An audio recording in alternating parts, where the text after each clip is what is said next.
Tere! Jätkame mobiilsusuuringute labori korraldatavat loengusarja liikuvusanalüüs planeerimises. Sarja oleme kokku pannud koos inimgeograafia kaasprofessori Siiri Silmaga ja mina olen linnakeskkonna kaasprofessor Age Poom. Selle kevade fookusteema on ühistransport ja loengukavaga saab tutvuda loengusarja kodulehel transportplanningut.ee. Sealt on järelleitavad ka kõikide loengute salvestused ja neid on praeguseks kogunenud juba üle 30. Täna toimuvas teises loengus on meil külas Andres Ruubas, kes on Regionaal- ja Põllumajandusministeeriumi ühistranspordi osakonna juhataja. Andres avab oma loengus ühistransporditeenuse ja teenustaseme kavandamise peamisi põhimõtteid, valdkonna alusdokumente, ühistranspordireformi tegevusplaani ja praegust seisu. Lähemalt juba loengus endas. Kui teil tekib loengu vältel küsimusi, siis palume need postitada Zoomi Q&A ehk küsimuste ja vastuste chatti. Hiljem vahendab laekunud küsimusi Siiri. Tere tulemast, Andres! Tere! Tere kõigile! Mina Andres Ruubas Regionaal- ja Põllumajandusministeeriumist ja annan ülevaate ühistranspordi korraldusest riigi vaatest. Esmalt, kes me oleme ja millest me oma töös juhindume. See, et Regionaal- ja Põllumajandusministeerium korraldab ühistransporti, täpsemalt siseriiklikku ühistransporti, ei pruugi olla võib-olla selline tavapärane või oodatud koht, kus te otsiksite ühistransporti. Aga nii ta on juba viimased 3 aastat. Ennem seda oli ühistranspordi korraldamine Transpordiametis ja valdkondlik ministeerium oli Majandus- ja Kommunikatsiooniministeerium. Ühistranspordi osakond on tegelikult üsna väike. Meil on osakonnas 13 valdkonna eksperti ja me paikneme peaasjalikult Tallinnas, aga mul on ka kolleegid Tartus ja Pärnus. Peamine ülesanne üksusel on valdkonnapoliitika kujundamine ühest küljest, aga teisest küljest ka tegelikult selle valdkonnapoliitika rakendamine. Ilmselt te olete meie nii-öelda teenuseid kasutanud, sest meie korraldada on siseriiklik rongiliiklus. Meil on täna Eestis 1 operaator. Meie korraldada on siseriiklik lennuliiklus. Täna on neid 2 operaatorit ja 3 liini. Kärdla, Kuressaare ja Ruhnu liin. Meie korraldame ka parvlaevaliiklust. Täna on Eestis 9 parvlaevaliini ja 3 eraldi erinevat operaatorit. Nii suured saared kui väiksed saared on meie korraldada. Ja bussiliiklust me otseselt ei korralda. Me rahastame maakondlikku bussiliiklust, korraldab ühistranspordikeskus ja Saaremaa omavalitsus, Hiiumaal Hiiumaa omavalitsus. Ühistranspordikeskus on kohaliku omavalitsuse ja riigi poolt ellu kutsutud mittetulundusühistu. Millest me juhindume? Kui üldse nii-öelda 2 sõnaga rääkida, milline mu ettekanne ülesehituselt on, siis esiteks ootus riigile, mis on seatud. Teiseks, mis on meie väljakutsed täna riigi vaatest. 3. on lahendused, mida me ise näeme, et tuleks ellu rakendada. Ja viimane on siis üks liinivõrgu analüüs ühe regiooni näitel. Ootused riigile. Peamised ootused tulevad tegelikult planeeringutest, üleriiklikust planeeringust, maakonnaplaneeringust, Eesti 2035-st ja transpordi liikuvuse arengukavast. Eesti 2035 puhul on siis sihiks see, et kõik avalikud teenused peavad olema kättesaadavad ja ligipääsetavad, olenemata selle inimese vanusest, olenemata tema elukohast. Nüüd üleriigiline planeering 2030+ seab ootuseks selle, et tagada kõikjal Eestis head elamisvõimalused igas Eesti paigas. Ja selleks on vajalik hea elukeskkond. Mis on hea elukeskkond? Et lisaks tegelikult puhtale veele, elektrile, internetile tegelikult ka see, et inimestel on võimalus osaleda endale huvipakkuvates tegevustes, pääseda ligi tööle, et ka tegelikult see on hea elukeskkonna tunnus.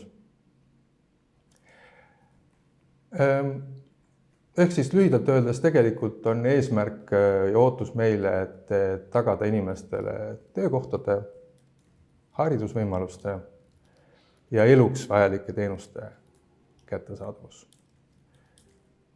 Ja võib-olla üks märksõna võib-olla siit veel, et ootus on see, et inimestel oleks valikuvabadust ja valikuvabadus oleks suurem.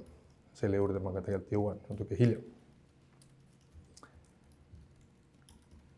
Uus üleriigiline planeering, mis on nüüd koostamisel,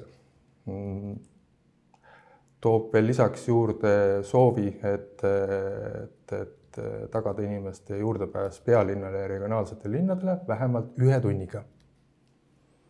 Ja mainib ka ära selle, mida me ise oma dokumentides toome, on, et raudtee peaks olema liinivõrgu selgroog.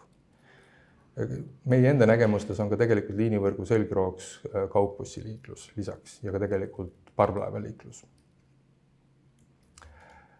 Ehk siis see sõnastus oleks selline, et toimepiirkondade keskustes paiknevad töö- ja teenuskohtadesse peab olema võimalik tagamaalt jõuda kuni tunniajase ühistranspordisõiduga. Ja üks täiendav ootus veel riigile, et väikelinnadele tuleb tagada head taktipõhised ühendused suuremate linnadega. Et võib-olla hiljem siis selgitan ka lahti selle, mis siis taktipõhisus tähendab ja mis see sisu on. Ehk siis peamine rõhk on nagu selles, et ühistransport on eelkõige selline keskuse ja teenuse tagamise tööriist. Transpordiliikuvuse arengukava toob selle, et ühistransport peaks olema inimesel lähedal, ühistransport peaks olema mugav, kiire.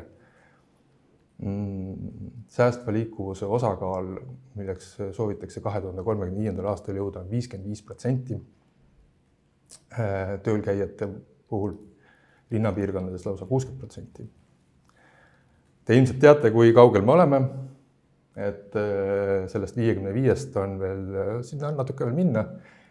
2021. aastal, kui arengukava vastu võeti, siis oli tegelikult ilmselgelt kõige suurem madalpunkt. COVID-i aeg on tegelikult ka see, et sealt tasapisi on hakanud muidugi see säästva liikuvuse osakaal tõusma, aga jääb väga kaugele sellest, mis ta oli 10 aastat tagasi. Ja kui me vaatame kuidas on linnades ja kuidas ka maal on, siis linnades on säästva liikuvuse osakaal 40,9%, aga oli 10 aastat tagasi ligi 50%, maapiirkondades on siis see 22,5%. Meie vaatame eelkõige just siin seda osa, et palju siis sellest säästvat liikumisest ühistransport on töölkäijate osas. Ja siin on see osakaal siis kõige madalam punkt oligi siis seesama 2021 aasta, kui oli 15,9%. Nüüd on see tasapisi suurenenud, jõudnud 19,2%. Siin taas on erinevus, et linnades on, ütleme jämedalt öeldes, täna iga 4. inimene kasutab ühistransporti. Maapiirkonnas ei taha ma seda isegi öelda, kui väike see tegelikult on. Kui me räägime päris numbritest, mis me siin Statistikaametist taga on, siis me saame öelda, et linnas tähendab see nii circa 117 000 inimest ja maapiirkondades 17 000 inimest, kes kasutab tööl käimiseks ühistransporti. Ja siia kõrvale on siis paslik vaadata, et kuidas meil autoga liikumine on ja autostumine on, et nüüd eelmisel aastal tegi autostumine pisiksi jõnksu allapoole, muidu ta oli stabiilselt tõusus. Linnas on see osakaal 53%, maal 70,5%, aga kui me vaatame tegelikult seda trendi, siis maapiirkondades tegelikult see autostumise tase ei ole muutunud. Me oleme jõudnud kuskile nii-öelda enam-vähem ühele platoole. Et see 69-70 on olnud siin viimased 10 aastat. Kus on aga toimunud suurem autostumine, on tegelikult linnades. Et seal on tulnud see autostumise osakaal ikkagi üles.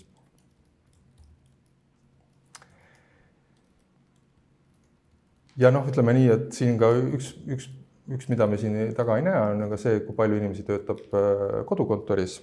Et Covidi aeg seda suurelt tõstis 5% ligi 9%, nüüd on see nii-öelda kuskile 6-7% vahele langenud. Ja teine ootus, mida transpordi liikuvuse arengukava meile seab, on see, et ühistranspordi teenuse ja ühistranspordi taristu arendamisel tuleb lähtuda maakonna planeeringutes kavandatud keskuste võrgustikust. Et siduda keskusi omavahel ja selle tagamaaga. Mis need keskused on? Et, siin on maakonna planeeringu keskuste kaart. Neid silmas peetaksegi. Keskustel on erinevad tasemed. Need tasemed näitavad tegelikult kahte asja. Tõenäoliselt on, mida suurem keskus, seda suurem tegelikult rahvaarv. Aga veelgi olulisem on see, et mida see keskus pakub, mis teenust. Ja võib-olla niimoodi lihtsuse huvides võib korra nii-öelda läbi käia, et see kõige madalam tase lähikeskus, jätame selle saarelise keskuse välja. Lähikeskus on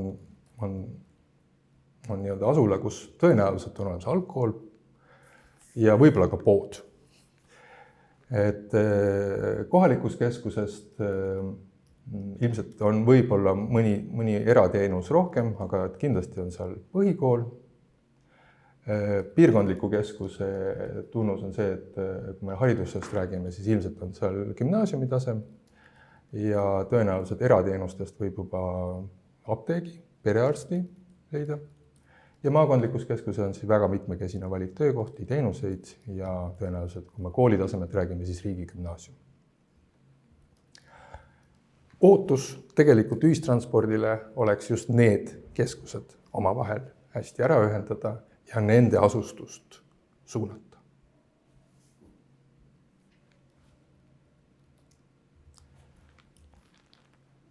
Mis on meie väljakutsed?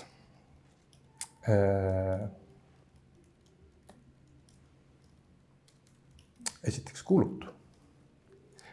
Et siin graafikul näete tegelikult seda, kuidas elukallidus on siin Eestis viimase 10 aasta jooksul muutunud.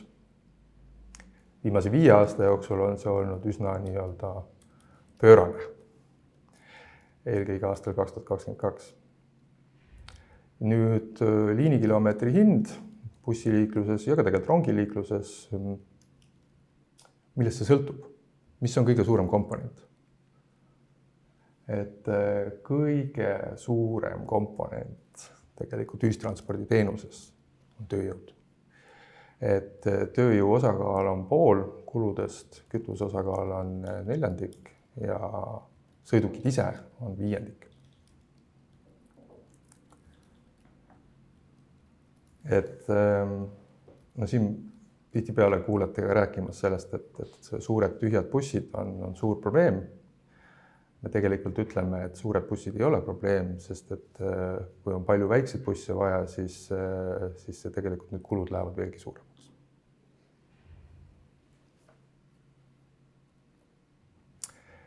Ehk siis numbrites on tegelikult aastast 2020 see liiniveo kulude osakaal järjest tõusnud. Samalaegselt tegelikult liini läbisõit suutis kuludega hoida kuni 2020. aastani ilusasti nii-öelda ühte jalga, aga nüüd on kulud eest ära lipanud. Ja siis samalaegselt reisijad ei lase ennast sellest väga mõjutada. Võib-olla siin lihtsalt Covid on teinud veel selle nii-öelda jõnksu sinna allapoole ja tegelikult meil ei olegi reisijate arv väga taastunud. Reisijate arv siin antud juhul või see sõitude arv on eelkõige maakonnaliinidel. Selle pildi peal. Ja kui me vaatame, kuidas kaetakse täna tegelikult ühistransporti, siis kui 10 aastat tagasi oli seal nii-öelda lai kattebaas selleks, siis täna on meil tegelikult see tugineb tegelikult ühel sambal ja see on riigieelarve. Ja piletitulu ehk reisija omaosalus ja KOV-ide panus on väga väike. Väljakutsetest veel, et siin üks teema seondub haldusreformiga. Haldusreformi tagajärjel tegelikult tekkisid meil suured omavalitsused. Kui me vaatame tegelikult meie tänast õigusruumi, siis õigusruum määratleb liine ja ühistransporti väga haldusterritooriumi põhiselt. Et siiamaani see määratlus on selline, et liinid, mis on ühe omavalitsusüksuse territooriumil, on nii-öelda kohalikud liinid ja need, mis on siis omavalitsusüksuste ülesed, need on nagu riigiliinid. Aga haldusreformi tulemusena kõigepealt markantsem näide on see, et näiteks Hiiumaal, kus 4 omavalitsust ühenes ja tekkis üks suur omavalitsus, on kõik riigiliinid täna tegelikult ühe valla territooriumil. Aga me näeme seda tegelikult kui väljakutset, et seda võib-olla tänast korralduse mudelit tuleb läbi mõtestada ja siin tegelikult seda maakonnaliini mõistet muuta. Kuna ma selle teema juurde tagasi ei tule, siis siin ka selline meie nagu nägemus, et kuidas siit edasi liikuda, et pigem liikuda sellelt haldusterritooriumi põhiselt jaotuselt funktsioonipõhiselt, mis ülesannet see ühendus täidab, et kas ta on kohaliku elu küsimust lahendav või ta tegelikult tagab just nimelt selle maakonna planeeringus ette nähtud keskuste vahelise ühenduse, et võib-olla tõmmata see veelahe hoopis sinna. Aga selles osas täna meil nagu ettevalmistus käib, arutelud ka käivad. Ja mis on veel nii-öelda väljakutsed, on ikkagi see, et teenuste konsolideerumine suurematesse asulatesse, see tähendab, et järjest enam läheb tegelikult häid töökohti ja häid teenuseid inimese kodu lähedalt kaugemale. Ja see omakorda suurendab tegelikult liikuvusvajadust. See omakorda suurendab olukorras, kus transpordisüsteem sinna järgi ei jõua, tegelikult ka sellist transpordivaesust inimeste hulgas. Transpordivaesus on siis defineeritud selliselt, et transpordivaene leibkond on see, kellel on madal sissetulekute tase, et ta on selles kõige madalamas kvartiilis ja kelle transpordikulud ületavad 10% leibkonna kogu sissetulekust. Kui me tegelikult paneme siia kõrvale, et autokulud, siis me võime öelda, et auto omamisel juba tegelikult need 10% saadakse kergesti täis. Ja teine tingimus on see, et see leibkond paikneb piirkonnas, kus on ebapiisav ühistranspordiühendus elukoha, töökoha, teenuste vahel. Hinnanguliselt selle siin lisatud uuringu alusel on siis Eestis ligi 55 kuni 130 000 leibkonda, kes kannatab selle transpordivaesuse. Need olid meie väljakutsed.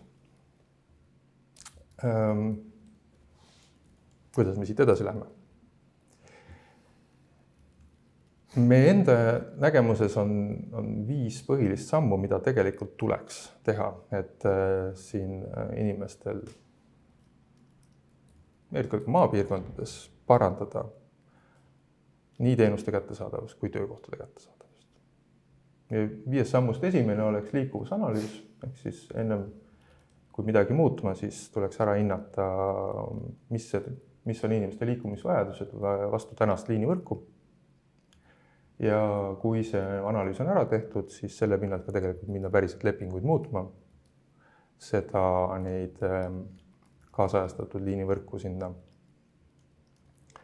realiseerima tegelikult sõiduplaani tasemel päriselt. Liinivõrgu reform siis töötab välja tegelikult need põhimõtted, mille alusel tegelikult seda liinivõrgu analüüsi tuleks läbi viia. Siin võib-olla on 2 kõige olulisemat põhimõtet. Üks on seostatud liinivõrk ja teine on taktipõhisus. Lisaks siis on soov, et otseühendused oleks kiiremad, ehk siis see ajakulu nendest suurematest keskustest maakondliku keskusesse oleks lühem.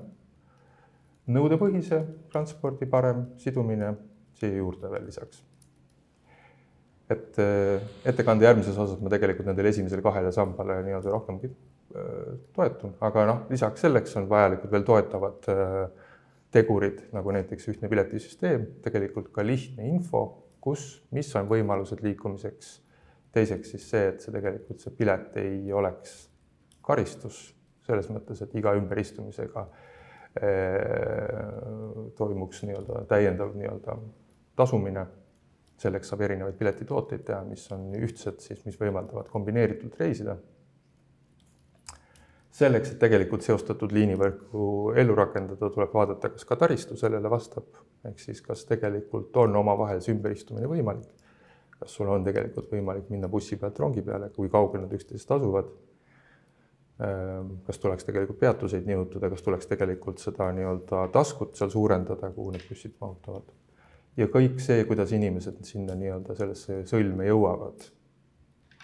Kergliiklusteed, rattaparklad, viimane miil ja kõik see osa. Ja viimane sammas on siis puhtalt sellised regulatsiooni muudatused, mis tuleks ka ellu rakendada. Liinivõrgu reformi peamine nii-öelda raskuskese on siis regionaalliinide seostatud liinivõrgu, millel on tegelikult 2 peamist tingimust. Intervallipõhised graafikud, mis siis mida on lihtne meelde jätta inimestel ja mille järgi on tegelikult inimestel lihtne oma tegemisi seada. Ja sõlmjaamades korraldatud ümberistumised erinevatel suundadel. Nii busside kui rongide vahel. See ümberistumine võimaldab inimestele rohkem sihtkohti kättesaadavaks teha. See suurendab tegelikult inimeste valikuvabadust. See teeb lihtsamaks erinevate töökohtade ja töökohtade leidmise ja kättesaadavuse, vaba aja veetmise. See on olulisem maapiirkondades kui linnapiirkondades, sest me varsti jõuame selle juurde, millised on meil sagedused.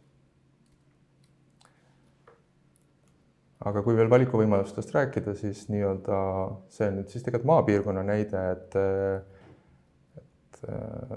oma elukohas sul võib olla nii-öelda sinu ümbruses palju erinevaid teenuspunkte, nimetame neid linnadeks.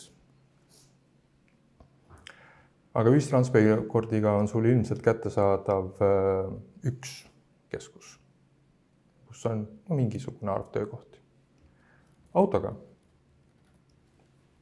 Need kõik poole tunni jooksul. Ja pool tundi on üsna hea selline aeg tööle liikumiseks, kus on 10 000. Nüüd seesama nii-öelda seostatud liinivõrk tegelikult aitab selle sama inimese rohkematele sihtpunktidele ligi. Et see on üks näide tegelikult Kohila näitel, kus siis Kohila on nii-öelda sõlmjaam. See on ühendatud nii busside kui rongidega. Siin on asulad, kus siis reeglina toimub see pendelränne sinna nii-öelda Kohilasse 4 erinevalt suunalt. Üks on Aespa suund, teine on siis Pahkla suund, siis on siit Juuru suund ja siis on Hager ja Haiba suund. Ei tea, kus keegi on Raplast pärit, aga et mõte selles, et siis kindlal ajal, et kella nii-öelda täistunnil kella 45-ks jõuavad need bussid Kohila jaama.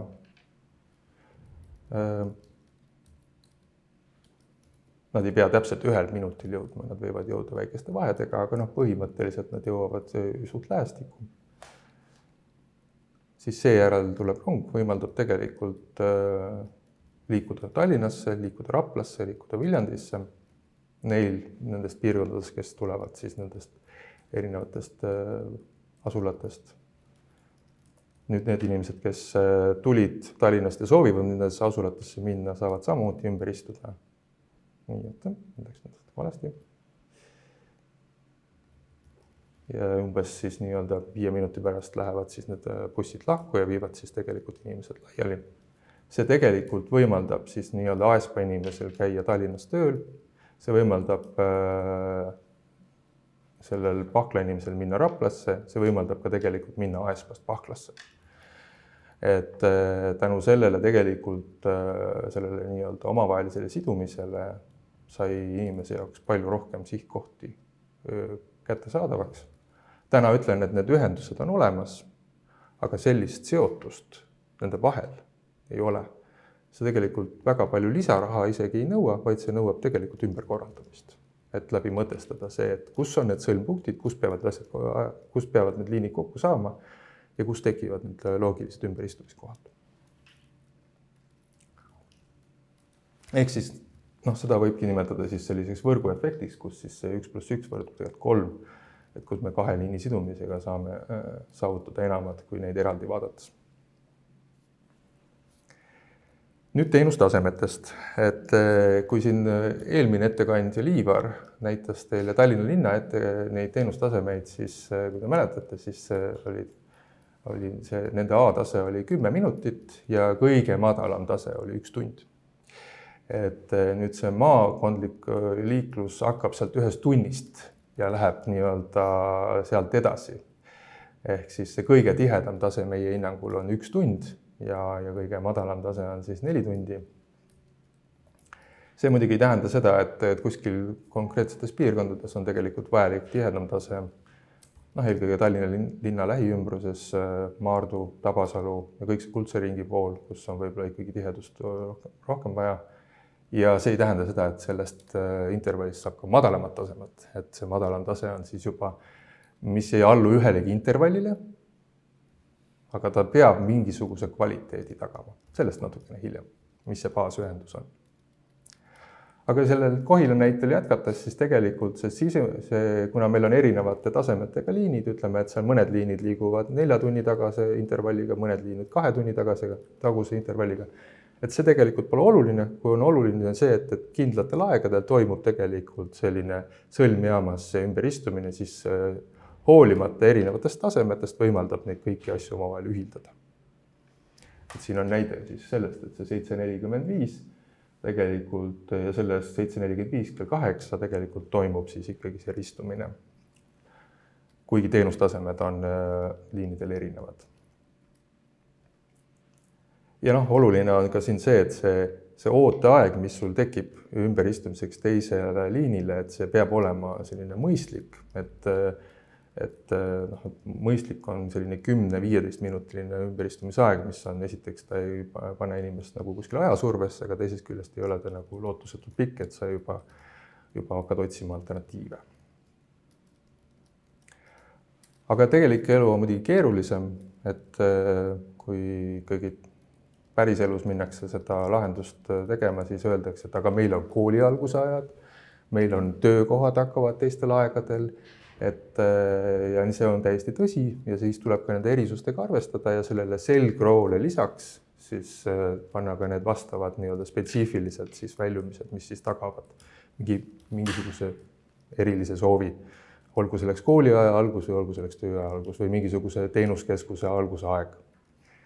Et mis muidu sellesse takti ei alluks. Ja baasühendusest, millest siin ennem sai näidatud, et baasühendus on tegelikult, peaks olema nagu selline üks kvaliteedi kriteerium. Et kui me ei suuda mõistlikku intervalli pakkuda ühistranspordi teenusega, siis mingit kvaliteedimärki peaks see ühistransport siiski endas kandma. Ja küsimus on, et kas ta võimaldab jõuda hommikul maakondlikusse keskusesse ja õhtul tagasi, ehk siis käia igapäevaselt tööl. Küsimus on selles, kas see võimaldab nii-öelda hommikul jõuda maakondlikusse keskusse ja pärastlõunal tagasi ehk tarbida selliseid regionaalseid teenuseid, nagu näiteks eriarstiabi. Kas ta võimaldab tegelikult teha lühemaid käike lähimasse keskusesse, käia poes, apteegis? Ja kas ta võimaldab jõuda 1 päevaga Tallinnasse ja tagasi.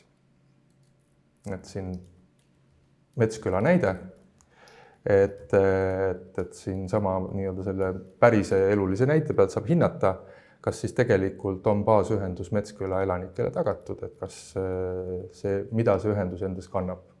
Täna võib öelda, et see ühendus tõenäoliselt sellisel tööl käijale sobib, mis on hommikul 7.50 Lihulasse ja õhtul 17.50 tagasi. Tõenäoliselt regionaalsete teenuste tarbimiseks või poes käiguks, ei ole ju mõeldav, et sa poes käid 8 tundi, tegelikult ei sobi. Küsimus, kas Tallinnas käimiseks ühe päevaga sobib, siis tuleb vaadata ka natuke rohkem andmeid juurde, sest ta jääb Tallinna Kuressaare nii-öelda liini peale, et etteruutavalt võin öelda, et sobib. Et saab ühe päevaga Tallinnas ära käia küll.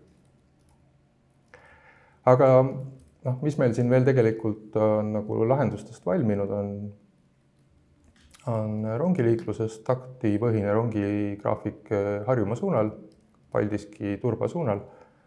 Iga tunni tagant väljub rong Tallinnasse. Inimesel on ka lihtne näiteks Paldiskis meelde jätta, et iga täistunnil kell 6.00, 7.00, 8.00, see on esteetiliselt ilus ka, saavad inimesed minna nii-öelda rongile. Ja siin on taas näha seda, et tipptunnil on vajalik tihendamine, siis on kiirrongidega seda täiendatud. Keila suunal on siis tegelikult iga 20 minuti tagant võimalik see Tallinnasse päästa. Lisaks sellele on siis, kui see taktigraafik on paigas, siis saab tegelikult siduda sinna juurde ka bussiliinid, mis siis võimaldavad juba ümberistumist rongile. Et siin on ka esimesed piloodid tehtud, üks on siis ringteeliin, mis ühendab enda vahel siis neid raudteeasulaid Saue-Saku, sealt edasi Jüri, kus on juba tööstuspark ja sealt edasi Lasnamäge. Ta on seotud tegelikult Sakus rongiga. Sauel on nii tihe rongiliiklus, et seal nagu otseselt sidumist enam vaja ei ole, sest seal on see 20-minutiline rongiühendus. Mis ta veel võimaldas, oli see, et siiamaani tegelikult seda diagonaalset liini ei olnud, et inimene, kes soovis saada Sakust Jürisse, kus on väga palju töökohti, siis ta pidi sõitma läbi Tallinna kesklinna. Mistõttu oli seda, kuigi autoga oli see tee umbes 7-10 minutit. Teine on selline rongi etteveoliin, mis siis toob selle nii-öelda Turba ja Riisipere tagamaa, esiteks nendele Turba ja Riisiperesse keskusesse, aga võimaldab siis jälle rongile ümberistumist ja tegelikult liikuda ka sealt edasi Tallinnasse.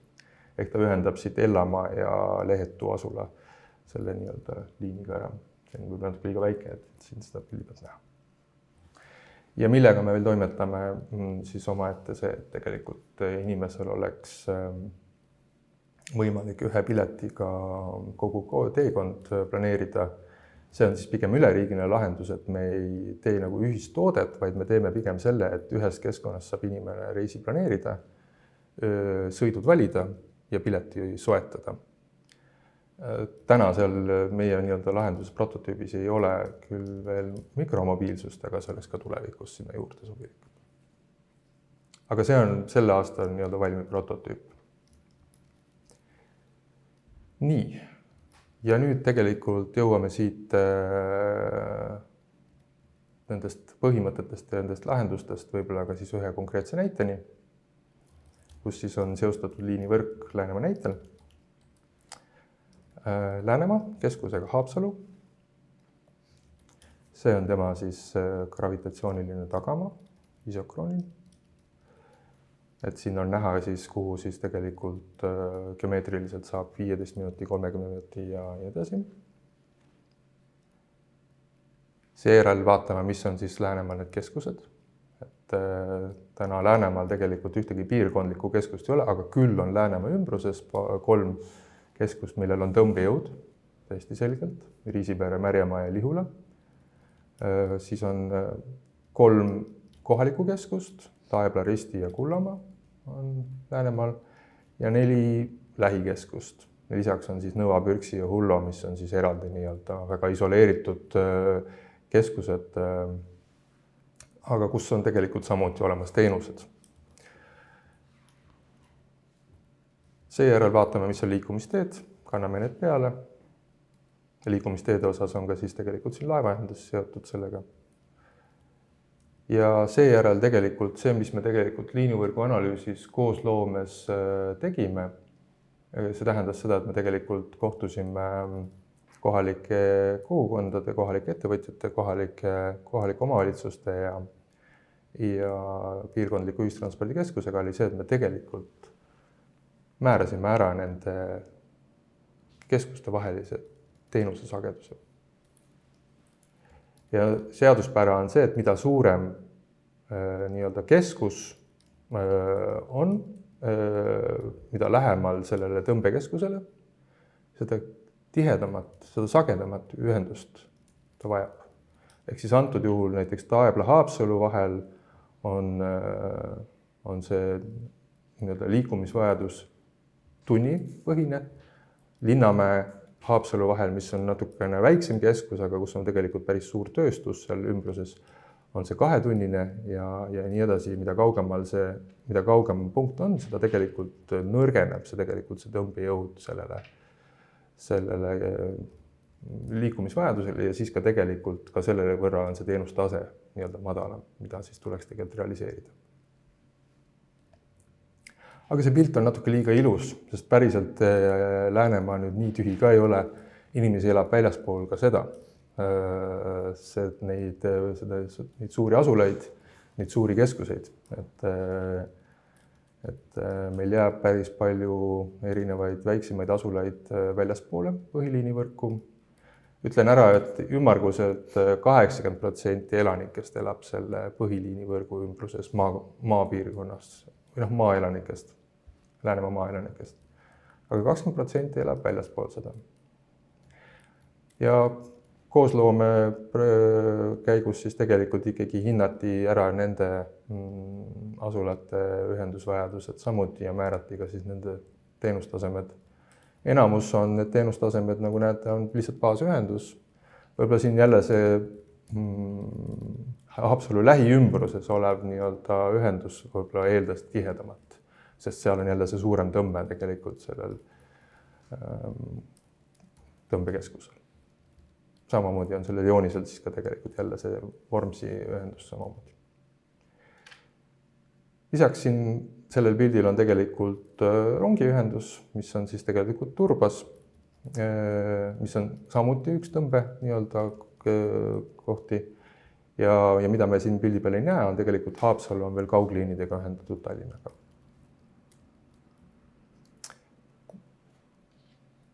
See on nagu selles mõttes see soov, mis oli nii-öelda sündis sellelt koosloomelt, et milline võiks olla see liinivõrk Läänemaa piirkonnas.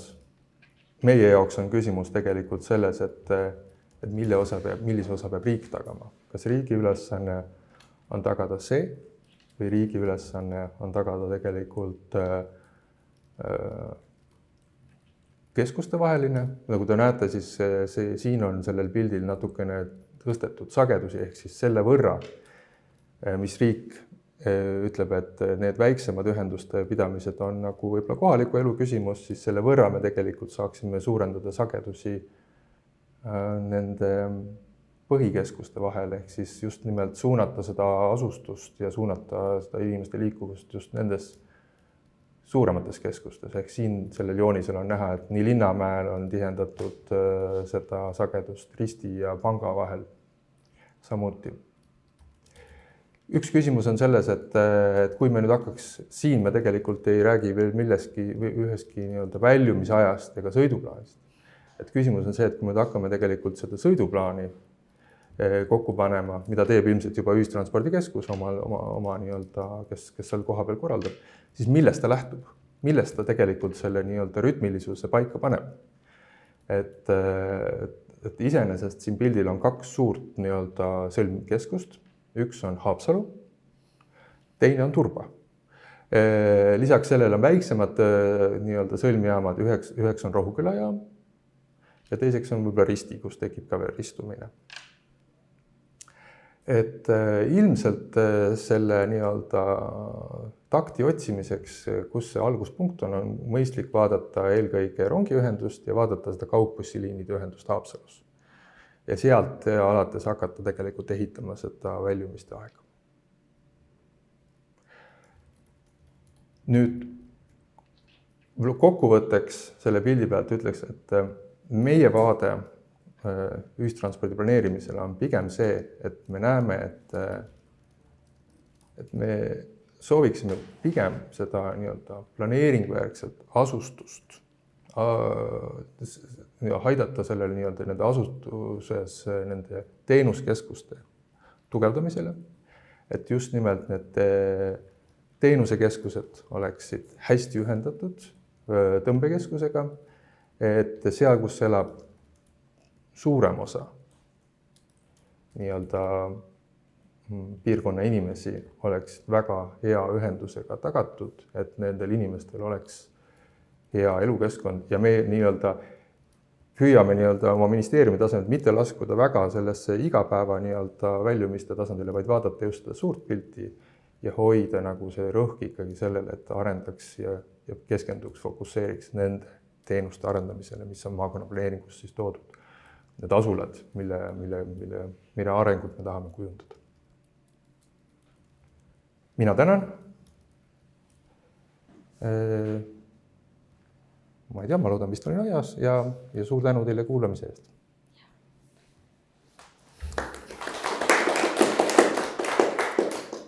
Suur tänu. Väga põnev ja väga ka ülevaatlik ülevaade ja tore oli näha sellist läbimängitust, et te olite nagu mudeldanud ikkagi juba nagu väga kohaliku tasandini välja oma lahendusi.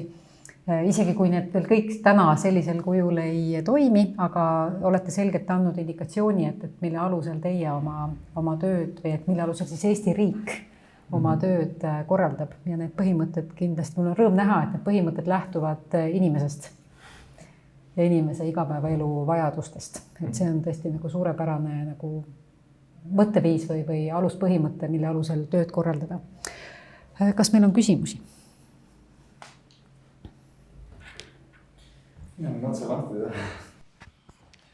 Aitäh, mul on küsimus kohe selle eelmise joonise kohta, kus oli seda Läänemaa skeemi näidatud. Et ma saan aru, et see on puhtalt siis piirkondlik ühistransport, et siin ei ole kaugliine peale pandud. Ja Haapsalust läheb Tallinnasse näiteks päris tihti busse, et tegelikult see ühendus juba Turba ja Haapsalu ja Riisipere vahel on päris palju tihedam, kui siit jooniselt välja paistab. Et mu küsimus on see, et kas siis uut liinivõrku planeerides on lähenemine selline, et vaatab enne kohalikku, regionaalset, piirkondlikku transporti ja siis pärast tuleb sinna otsa nii-öelda see kaugliinide kiht, mis tegelikult muudab seda pilti päris palju. Või kas ikkagi käib see üheskoos, et samaaegselt vaatame nii kaugliini võrku ja nende ühendusi, mis ühendused neid võimaldavad, eriti just suuremate linnade ja asulate vahel, ja siis sellele otsa nii-öelda planeerime selle täiendavat piirkondlikku võrgustikku, mis siis võimaldab võib-olla näiteks ristis ümber istuda bussi peale Kullamaale. No siin on võib-olla kaks omavahel erinevat teemat. Et üks teema on inimeste nii-öelda liikumine, tööl käimine ja see pendelränne teema. Et selle puhul siis tegelikult ikkagi hinnatakse seda nende asulate kätte, kui hästi on need asulad kättesaadavad selle suure keskusega. Nüüd tegelikult jah, kui minnakse seda ühendusi reaalselt nii-öelda sõiduplaani osas realiseerima, siis tegelikult tuleks võtta aluseks see, mis on need kaugliinid, mis on need rongiliinid, mis on ka täna see võib-olla see siin puhul see Vormsi ühendus, mis on ka tegelikult Hiiumaa ühendus ka, et vaadata kõigepealt neid, mis meil on, mida nad katavad, tõenäoliselt see kaugliini ühendus nii Risti kui ka võib-olla Taebla ühendusele juba tegelikult annab juba sellise nii-öelda mingisuguse suuna ette ja siis sellest lähtuvalt juba edasi vaadata milliseid ühendusi siia juurde tuleks ehitada, aga ütleme nii, et tuleb arvestada, et muidugi kaugliinide puhul ja ka võib-olla rongiühenduste puhul ja eelkõige kaugliinide puhul, ega neid ei kasutata igapäevaseks tööl käimiseks, sest seal on tõenäoliselt väikene taskukohasuse küsimus. Et nad on võib-olla funktsioonilt natuke teised. Aga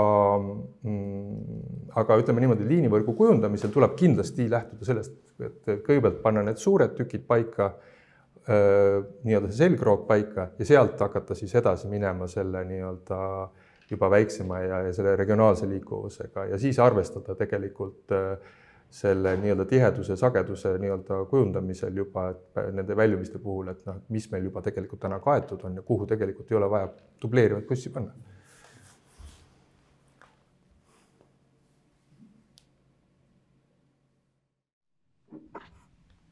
Aitäh! väga ülevaatliku ettekande eest. Mul on endal ka mõned küsimused, aga juba sellega nagu jätkuks on üks veebis olev küsimus, et kas Haapsalu rongiliin on vajalik, arvestades tänast head kaugliinide ühendust?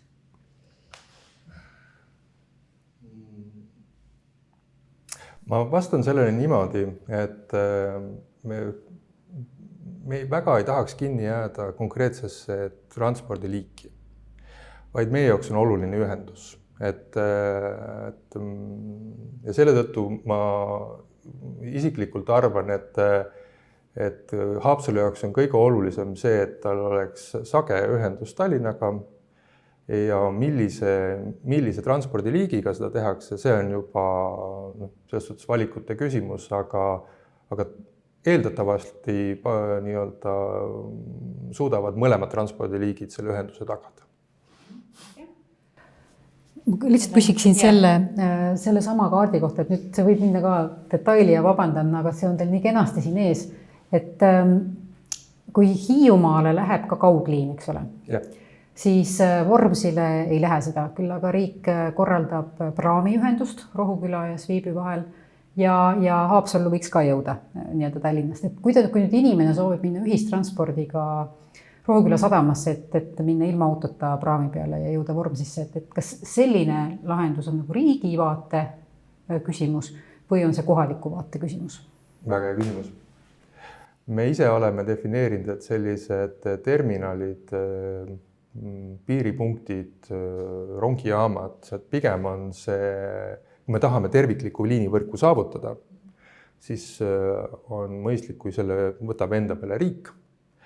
Ja selle tõttu ma pigem vastaks sulle nii, et Rohuküla ja Haapsalu ühendus peaks olema riigi ülesanne. Ja me praegu näeme, et siin on valge laik, siin ei lähe Haapsalu ja Rohuküla vahel ühtegi. Ma arvan, see on selle joone all peidus siin, vaatan korra. Ja siin praegult hetkel ei ole seda ühendust määratud. Aga sisuliselt ütlen, et tegelikult meie jaoks on Rohuküla sadam selline nii-öelda nagu terminal, mis vajaks nagu tegelikult kindlasti ühendust. Ja siin peaks ilmselt, selle peaks võtma riik. Lihtsalt tänane ühendus on siis selline, et peab teadma, et kohalik buss sinna sõidab, kui see on ette teada ja bussijuhil on helistatud ja Haapsalus saab ümber istuda siis vastavalt sellele, et muidu seda võimalust ei ole, sest ka taksoteenust seal pakub. Ja see tegelikult on ka Vormsisaare huvi, sest Vormsisaar on ideaalne näiteks jalgrattasaar, mis tegelikult võimaldaks selle, et inimesed ei pea sinna nui 4 autoga minema, vaid just kas siis tulevad üldse ilma autota või kui tulevad autoga, siis jätavad ta sinna Rohuküla sadamasse, et vähendada tegelikult seal saare peal just eriti turistide poole pealt, et nad tuleksid võib-olla säästvalt viisidega. Nüüd siis minu küsimus. Et sa ennem tõid välja, et te teete oma selle põhjaliku ühistranspordi plaani ära ja siis selgub, et mingid koolid või teenused, et see nendega ei sobi, sest nende ajad on erinevad.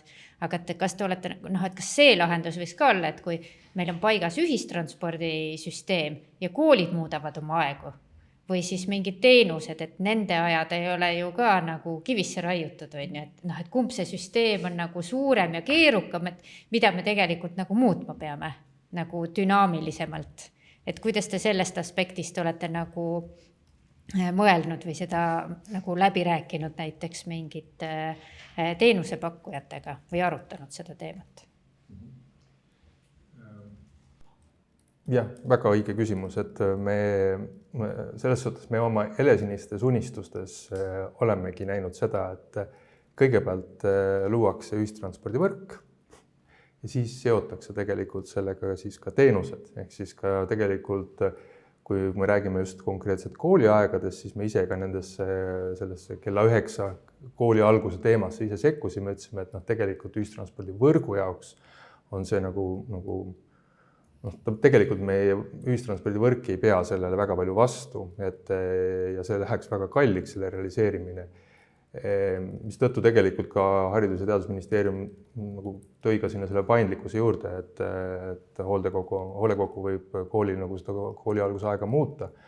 Aga siin on ikkagi lastevanemate hääl väga tugev, et väga paljud koolid ikkagi läksid selle kella 9 peale, aga meie enda soov oleks küll see, et esmalt ühistranspordivõrk paika, siis on teada, millal inimesed reaalselt jõuavad kaugematest punktidest sinna nii-öelda kooli juurde ja seejärel tegelikult panna paika tegelikult siis kooli algusajad ja teiste teenuste algusajad.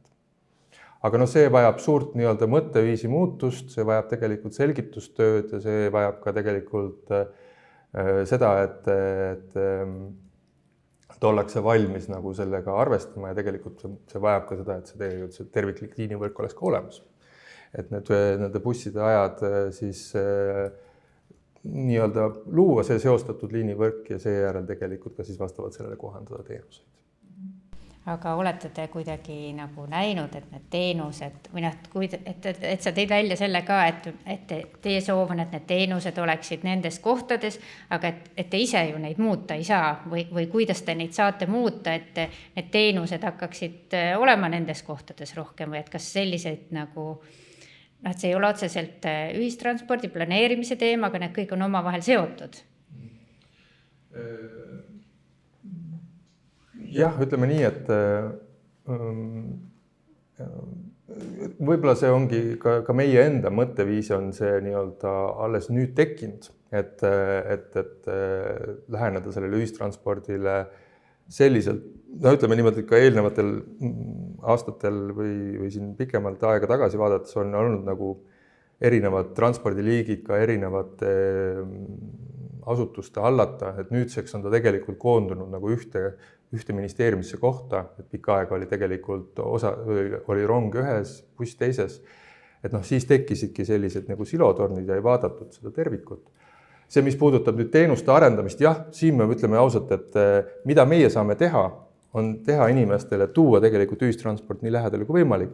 Mida me saame teha, me saame tegelikult ühistranspordikeskustega koostöös hakata seda võrku ehitama, ühistranspordiga koostöös teha nii-öelda seda, et see oleks nendes konkreetsetes maakonnaplaneeringutes toodud keskustesse, oleks need sõlmpunktid ja need ühendused ja tihedused tagatud.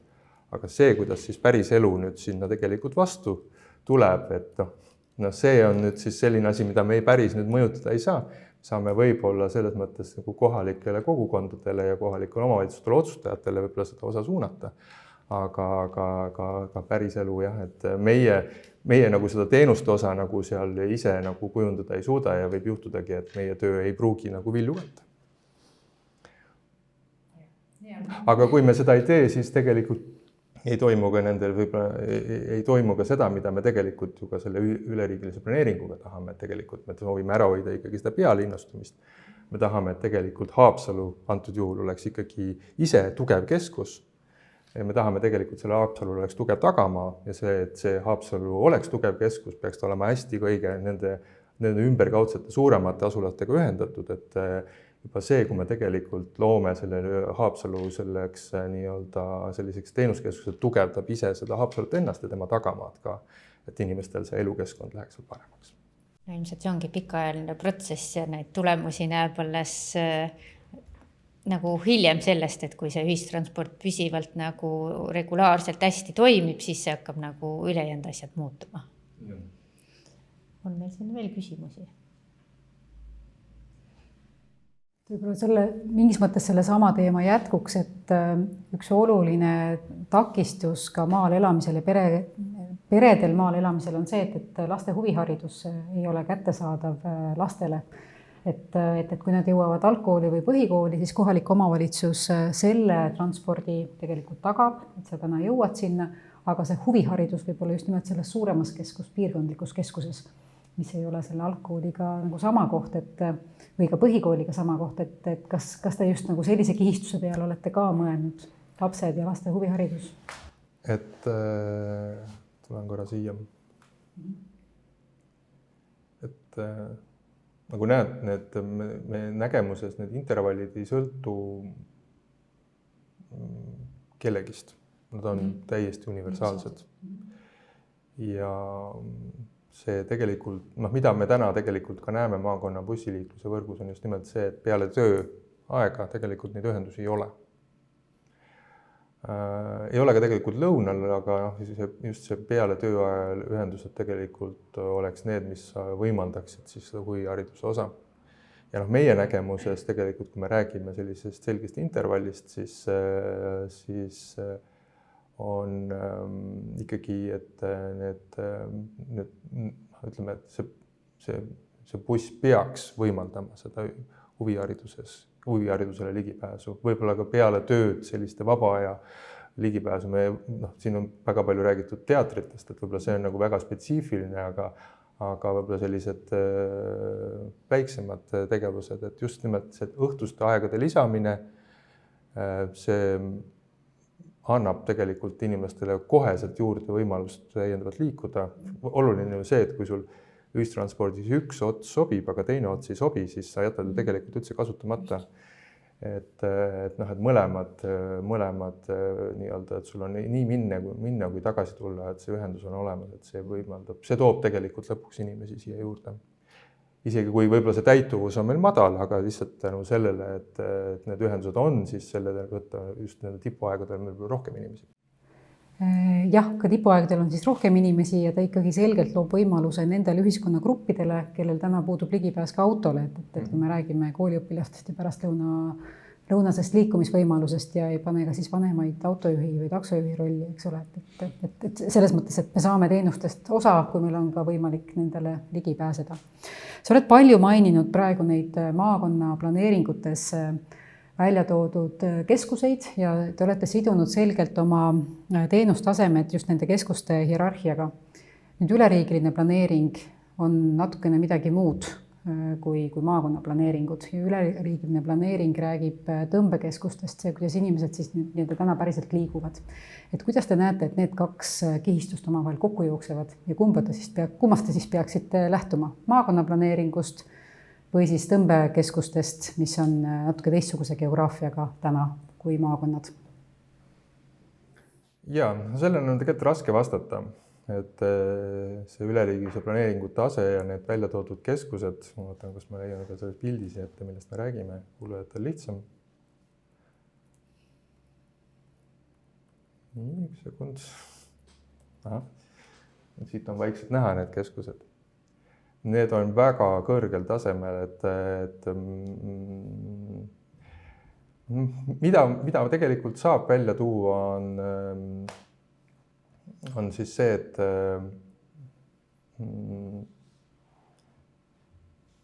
mida me tegelikult peame ja millele me saame keskenduda, on just need nii-öelda piirkondlikud keskused eelkõige, et nende ühendused, nende nii-öelda tagamaa oleks nendega hästi ühendatud. Aga see tase ühistranspordi jaoks on lihtsalt väga, väga kõrge, et see on nagu ühendus, mis peaks olema tegelikult meie nägemusel kaugliini ühendus, mis need omavahelised ühendused, mida siis peaks tegema kas rongi või kaugbussiliinidega. Et ega meie peamine võlu seisneb tegelikult võib-olla selles, mis siin ootused on selles üleriigis planeeringus, eelkõige raudteeasulate arendamine, eelkõige siis see, et tegelikult nendesse nii-öelda teenuskeskustesse peab jõudma tunni ajaga, aga ega ta muus osas meile võib-olla jääb liiga kaugeks ja üldiseks ja see nii-öelda planeering. Jah, no ütleme, et see on siis see pilt, eks ole, kajastab meile sellist üleriigilist ühenduvust. Aga kui me mõtleme nüüd nende ühistranspordikeskuste peale, mis on kas maakondlikud või mõne maakonna koostöös toimivad keskused, siis see ikkagi tuleneb tänasest halduspiirist, et kus need kohalikud omavalitsused sinna maakonda kuuluvad. Aga tõmbekeskused, need keskuslinnad nende inimeste jaoks, kes lähevad tööle või kooli, võivad olla nagu teistsugused, nad ei kattu nendega. Ehk et kas see, et kuidas inimesed täna liiguvad, kas see peaks kajastuma siis ühistranspordikeskuste organisatsioonis kui sellises? Et kes, nagu, mis see haldusala, mis see haldusterritoorium just sellele ühistranspordikeskusele on, et ta ei pea tingimata lähtuma administratiivpiirist, vaid ta peaks lähtuma äkki hoopis tõmbekeskusest? Õige küsimus, et suure tõenäosusega võiks see muidugi nii olla. Teisest küljest see ei tähenda otseselt, et me peame hakkama neid juriidilisi kehasid lammutama, et seal võib-olla küsimus on koostöös. Aga mida kindlasti me tahame, mida võib-olla sellel viimasel slaidil on võib-olla väga hästi näha, on see, et igal pool ja eriti, kui me läheme nii-öelda Eesti keskele ja rohkem, on näha, et sa ei saa piirduda ainult oma maakonnaga. Sul tegelikult on alati selle maakonna äärealadel juba teised tõmbepiirkonnad, juba teised keskused, mis tegelikult on oluliselt suurema tõmbejõuga nendele asulatele. Siin on see Kullamaa näide, eks ju, et kus Kullamaa tegelikult on rohkem Märjamaa ja Lihula nii-öelda tõmbealas. Ja ütleme, et terviku vaates, ühistranspordi korraldamise vaates on jah, see nii-öelda tinglikult maakonna piirideks jagamine üsna halb. See veidi nii-öelda muudab selle väga piiratuks aga ütleme, et ilmtingimata ei pea selleks neid juriidilisi kehasid hakkama lammutama, vaid pigem on siin nüüd see küsimus selles koostöös, et nad oma tegemistes tegelikult arvestaksid ka kõige sellega, mis on nende ümbruses ja tegelikult sellistes regionaalses liikumises siis arvestaksid neid suundasid ka, mis siis on nagu tõmbejõuga kaugemalt. Aga mis hoovad riigil on, et sellist koostööd siis soodustada? Üks seesama tegelikult see liinivõrgu analüüs on üks see hoob. Eks me tegelikult ikkagi näeme ka seda, et ühistranspordikeskustega tuleb need asjad läbi arutada, võib-olla seada ka neile mingid selgemad tulemuseesmärgid ja võib-olla üks tulemuseesmärk ongi selgem see, et just tegelikult nad peavad oma tegemistes toetama seda terviklikku liinivõrku ja juhinduma sellest. Et ega meil on hoovad on päris suured käes, et meie käes on tegelikult rahakott. Et me saame tegelikult ikkagi sellega mõjutada ja suunata seda, et millised põhimõttedest lähtuvalt tuleks neid edaspidi nii-öelda seda liinivõrku mõelda. Siin on veebis üks küsimus ka, mis juba seostub natuke selle eelneva jutuga, et milliseid indikaatoreid kasutatakse ühistranspordi planeerimisel ja paremaks korraldamisel peale teenustasemete. Siin on mingid näited, kas kulu reisija kohta, kulu reisija kilomeetri kohta, sõidukilomeetri kohta. Indikaatoritest ma täna tegelikult üldse ei rääkinud. Ja võib-olla see on ka osa, mis vajab veel tegelikult täiendavat tööd. Me ei ütle siin tegelikult, et kui kallis on kallis ja mis on see nii-öelda otstarbekuse piir, kust hetkest alates ei ole enam riigil mõistlik teenust osutada või nii edasi. See on selles mõttes täna veel läbi arutamata teema. Me saame kindlasti seda osa hinnata, millised on kulud, kus on tegelikult kallid liinid, kus on nagu madalad täituvused ja nii edasi, eks ju. Aga küsimus on nagu selles otsustuses, mis me selle teadmisega nüüd teeme, kuhu me selle tõmbame, selle joone ja seda tegelikult, seda tööd me täna ei ole teinud, et seda otsustust langetanud, et mille alusel tegelikult me määratleme, et otstarbekus, mitte otstarbekas ja nii edasi, et seda tööd tuleb juba teha. Meil ütleme, et ka Riigikontroll juhtis meil endale selles osas tähelepanu, et nende teenustasemetega peaksime määratlema ka selle, et mis maani riik suudab teenust osutada, mis tema võimekus on osutada ja kust maalt ta ütleb, et see on ebarentaabel. Aga me seda tööd ei ole täna teinud, see tuleb meil teha. Või siis, ütleme niimoodi, et võib-olla kõiki me ei peagi tegema, võib-olla saab siin meid ülikool aidata.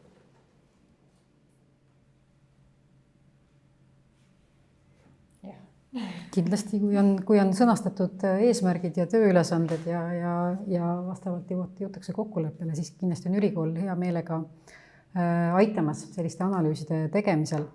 Mainisid ka Maassi, et seda liikuvus kui teenus prototüübi arendamist, mis siis peaks järgmiseks aastaks saama, selle aasta lõpuks saama valmis. Et võib-olla läks korraks mööda, aga mis selle tase on? Kas on siis üle-eestiline, erinevad rongid, bussid, linnaliinid, nii-öelda nagu kaugliinid, kohalikud liinid, erasektor, avalik sektor koos, et mis see skoop nii-öelda on sellel lahendusel, mis tulemus on? Prototüübi lahendus iseenesest keskendub üleriigilisele ja avaliku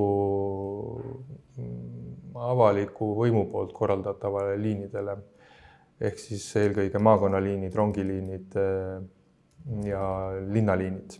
Pluss siis tänane meie tegelikult selle prototüübi hanke võitja on Turnit, kes toob kaasa endaga kaugbussiliikluse ehk siis teepileti ja Lux Expressi. Et tänane prototüübiskoop on see. Mõte selles, et meil ei ole mõtet teha võib-olla väga palju räägitakse üle-eestilisest piletist ja nii edasi. Aga pigem me ise näeme, et mõistlik on, meil on erinevad piletisüsteemid ja lahendused juba täna olemas, et võib-olla on inimeste jaoks piisab sellest, kui tuua nad kõik ühte keskkonda kokku, ühte reisiplaneerijasse, ühte aknasse, kus sa tegelikult siis valid erinevaid neid teenuseid ja selles teenustes kombineerid siis omale selle sõidu kokku ja siis ostad selle pileti. See suunitlus on pigem just inimesel, kes liigub, on kaugliikluses või turist.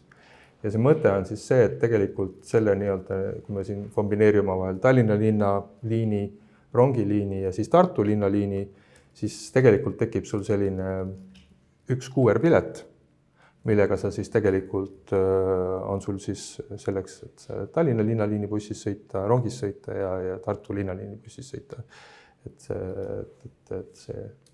Ja ta on pigem, nagu ütlen, sellise kaugliinireisija jaoks ja pigem turisti jaoks või välismaalase jaoks sobilik lahendus, sest et igapäevane pendelrändaja kasutab oma seda tavapärast ühendust ja siin on võib-olla mida me täna Tallinna tegelikult teeme Tallinna-Harjumaa piirkonnas on see ühispileti teema, kus sul on tegelikult kombineeritud siis ühes piletis rongipilet ja linnaliini pilet, aga ta on mõeldud just nimelt selleks sellisele igapäevareisijale, et tuled Sauelt, sõidad Balti jaamast liigud trammi või bussiga edasi sinna oma sihtpunkti, eks ju, et ta on natuke teistsugune lahendus, et see on siuke üleriiklik.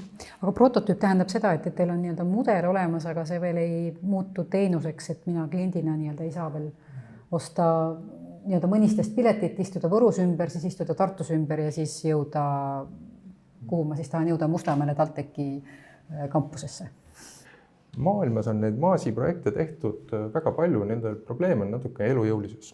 Et kui palju nad pärast ellu on jäänud. Et ka sellepärast võib-olla ka see Eesti puhul eelkõige see katsetus ja mõelda läbi, et mis see rakenduse lisandväärtus on.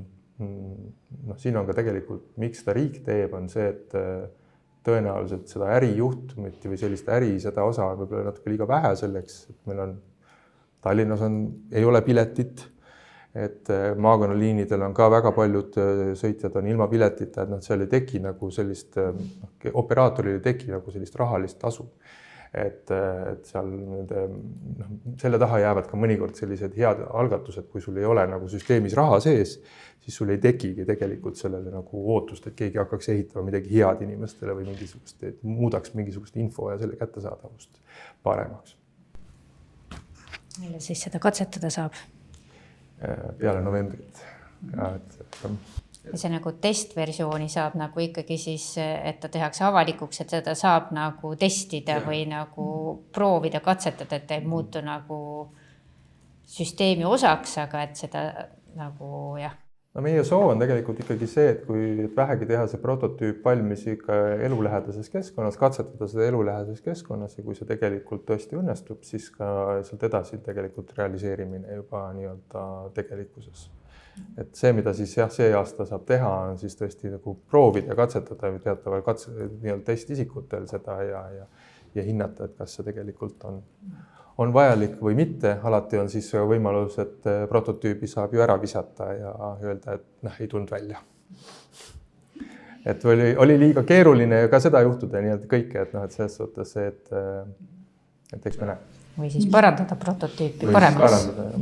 Et meil siin loengusarjas tuleb veel sellest ka juttu, et siis Samtrafiken, kellele siis ka Tönit, see sama firma, kes siis siin seda prototüüpi koostab, pakub sellist tagateenust või back-end teenust. Samtrafiken Rootsi näitel tuleb meile rääkima, kuidas nemad siis just era- ja ärihuvidest lähtuvalt on suutnud panna operaatorit koostööd tegema ja kuidas see süsteem juba toimib aastakümneid. jah, ja ma lihtsalt ütlen, et meil siin ka sama nii-öelda, ega seda Rootsi nii-öelda õppetundi selles osas ka siis ära kasutatakse ja seda valmisosa juba nii palju, kui saab. Ma küsiks sellise küsimuse, et mida teie tunnete, et kus on kõige kriitilisem andmevajadus, et saada veel riigis ühistransporti hästi korraldada, inimese lähedaselt korraldada? Väga raske küsimus. Et pigem ma ütlen, et meil on andmeid liiga palju ja oskus nende andmete pealt tegelikult mõistlikke otsuseid teha vajab veel nii-öelda arendamist. Et meil tegelikult ei ole andmete puudust.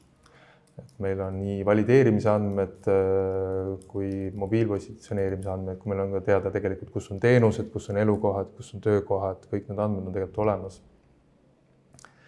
Ütleme niimoodi, et ega selle maasi puhul meil on näiteks üks soov, mida me tegelikult tahame teada saada, on see, et mida inimesed otsivad.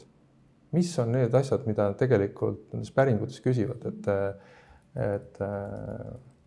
aga ma ei ütle, et meil tegelikult täna suur andmepuudus on ja eriti me teame, et meil tuleb ka liikuvusmudel on tulemas nii-öelda, et ma jään vastuse võlgu. Liikuvusmudeli koha pealt ma võin omalt poolt öelda, et meil on hea koostöö teiega ja meil on väga palju andmeid ka käes. Andmekvaliteedis on küsimus, et kui need andmeid ei ole senimaani süstemaatiliselt rakendatud, töödeldud, protsessitud eesmärgipäraselt, siis ei osata ka neid andmeid puhtamal kujul koguda ehk või täielikumalt kujul koguda ja tuleb natukene müra või väga palju müra sisse ja teine kiht näiteks, et pileti hindade infot ei ole riigil süstemaatiliselt olemas.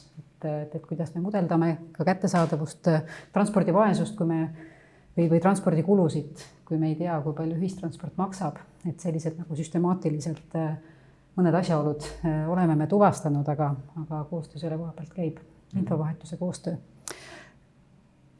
Kas meil on veel auditooriumis küsimusi?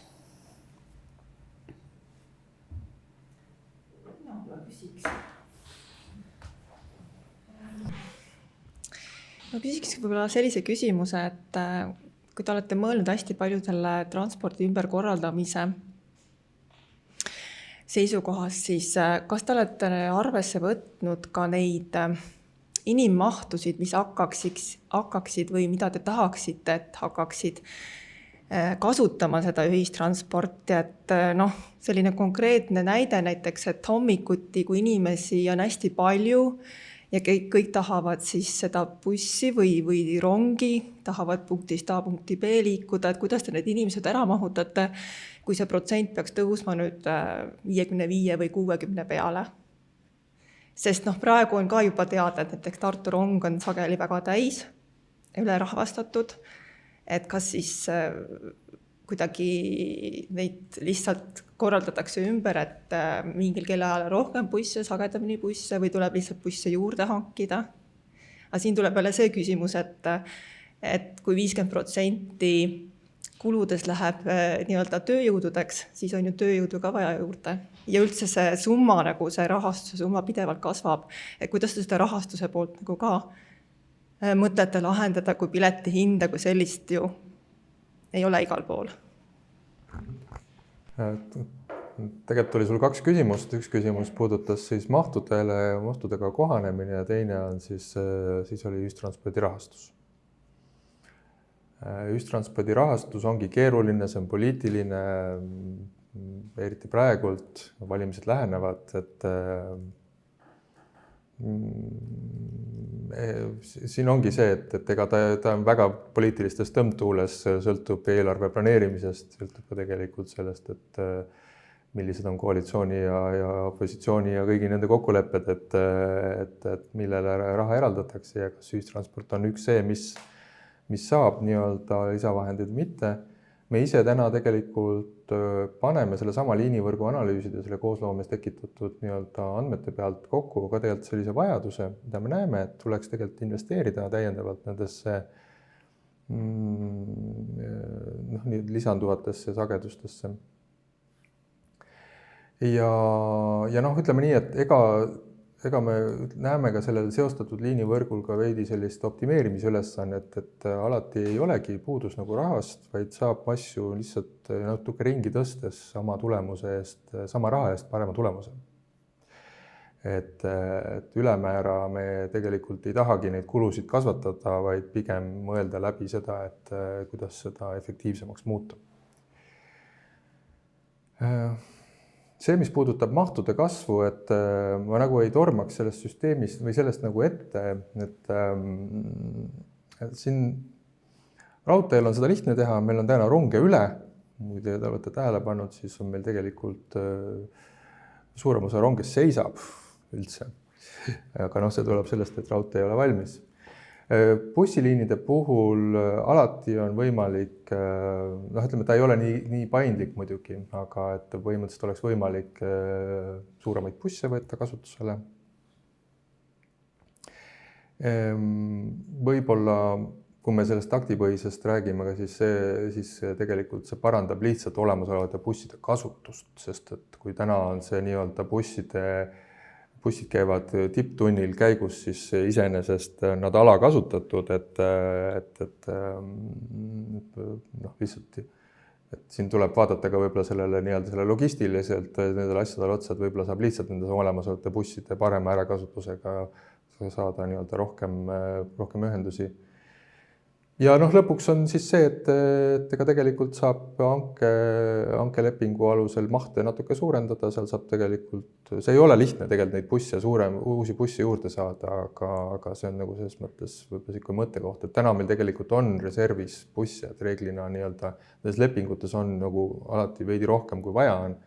Et kui meil selline hea probleem on käes, et lõpuks et bussid on nagu väga täis ja ei mahu, et siis eks neid tuleb hakata jooksvalt lahendama. Aga ennem me peame selleni jõudma. See oli hea positiivne noot. Kindlasti me jõuame selleni, et ühistransport muutub taaskord populaarsemaks. See kõver madalseis loodame, et on läbitud, sest et juhtimine on heades kätes ja plaanid on head. Loodame, et see ajakava nende realiseerimiseks ei ole liiga pikk, et inimesed väsivad, aga niipea kui on tekkinud uued võimalused, on ka võimalik neid hakata kasutama ja ka see käitumismuutus võtab natuke aega, et kohe ei saa veel öelda, kas muutus on õnnestunud või mitte. Ja just sellest, et kuidas siis inimesed ise tajuvad, kas süsteem on hea, kas teenus on hea ja kas liikumisviis on hea, sellest räägime juba järgmisel nädalal. Neljapäeval, 2. aprillil astub veebiloengute sarjas üles transpordiplaneerimise professor Joonas de Vos University College Londoni Bartletti planeerimiskoolist. Ja Joonas räägib oma loengus just nimelt reisi rahulolust ja seda kujundavatest teguritest, ehk siis ka kuidas inimene, sealhulgas ühistranspordi kasutaja, tajub reisiteenust. Sellega tänaseks lõpetame. Suur tänu veel kord, Andres. Kohtumiseni järgmisel nädalal.